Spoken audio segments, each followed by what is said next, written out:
Belum juga mulai kampanye Pilpres 2024, sejumlah masalah sudah datang untuk pasangan Anies Baswedan Muhaimin Iskandar atau Caimin.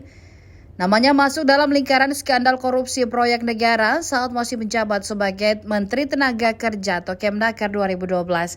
Terbaru, KPK telah menetapkan 3 tersangka korupsi, salah satunya anak buah Caimin di lingkaran Kemnaker 2012.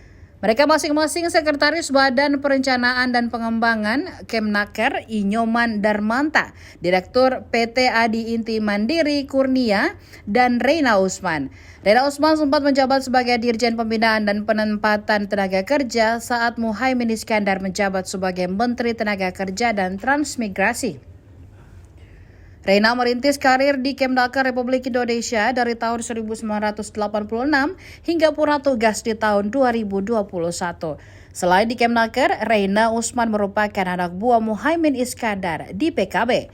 Reina dikabarkan mencalonkan diri sebagai anggota DPR RI Dapil Gorontalo. Sementara PT Adi Inti Mandiri merupakan perusahaan yang bergerak di bidang jasa konsultan teknologi informasi. Proyek pengadaan sistem pengawasan dan pengelolaan data proteksi TKI berada di bawah Direktorat Jenderal Pembinaan Penempatan Tenaga Kerja. Harga paket proyek pada tahun 2012 senilai 20 miliar rupiah.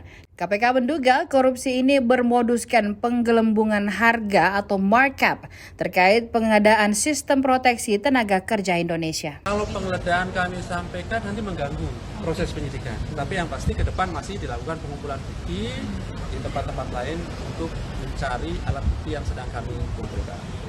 Tadi ada yang nanya juga terkait dengan siapa yang Jogja, Bima.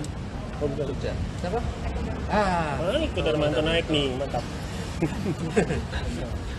Terkait dengan proses penyelidikan yang sedang berlangsung itu memang sudah betul ya. Jadi kami mengkonfirmasi karena ada pertanyaan apakah sudah naik pada proses penyidikan. Kami ingin sampaikan memang proses penyelidikan sekali lagi itu telah selesai gitu ya. Sudah kami lakukan analisis.